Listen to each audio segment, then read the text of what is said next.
Joining us from the capital, Kiev, is Iuliia Mendel, a former spokesperson to the Ukrainian President Volodymyr Zelensky. Welcome to the program, Iuliia. As we heard there from our correspondent, it is a very trying time for the residents of the capital, Kiev. Kiev, for a long time, was considered somewhat of a safe haven, enduring just a couple of sporadic attacks. But now it seems that the capital is well and truly being targeted by Russia. Is that the view from where you are?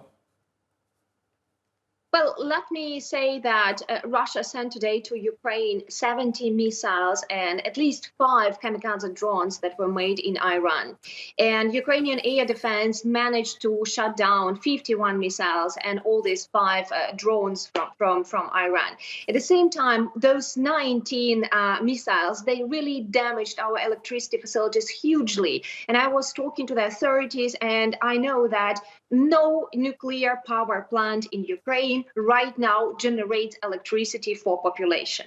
That's why here I'm sitting in Kiev. I don't have heating at all. I don't have water, and all Kiev doesn't have water. We use this for, candles, a lot of candles for electricity, just to survive somehow. But it's really terrible because there is no justification for this type of behavior.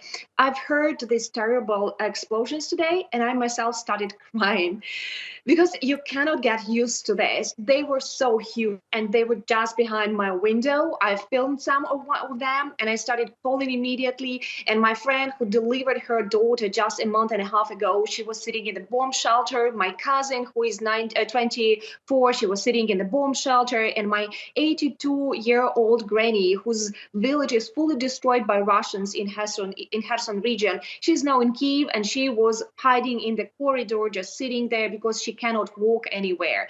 So the situation is really terrible. But I was also staying in touch, trying to figure out how long it will happen. And I was told that the damages are really very severe, but the authorities hope that at least in an hour there will be some kind of repairs, and maybe, some of Ukrainians will get more light.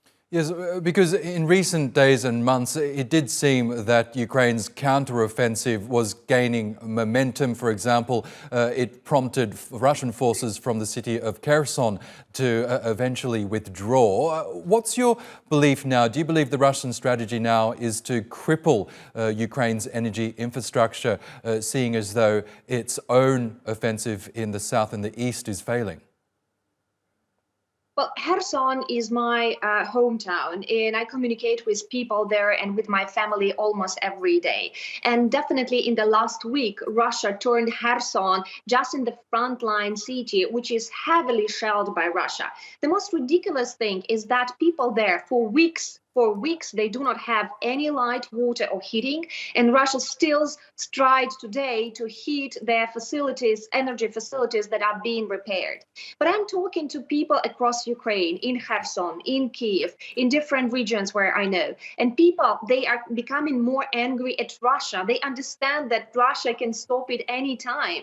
So if Russia wants us, to defeat or to give up, it's a wrong way for Ukrainians. Because we understand that the only one who is guilty in all our sorrows and hardships is Russia. So what I'm talking about is that people are getting angry at Russia, and that gives us more determination to fight back.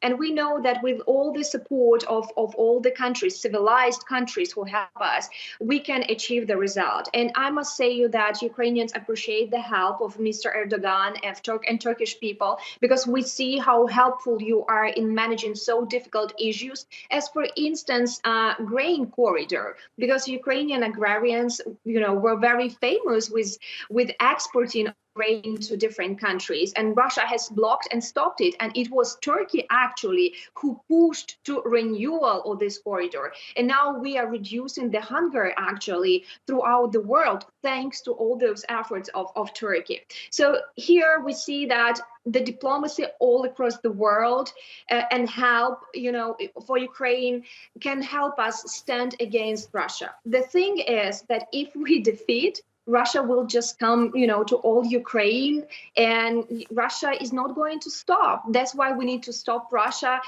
standing together and being unified, because this is the terrorism that cannot be justified. Okay, Iuliia Mendel, we will have to leave it there. But thank you for joining us, and we hope you can stay safe. Thank you.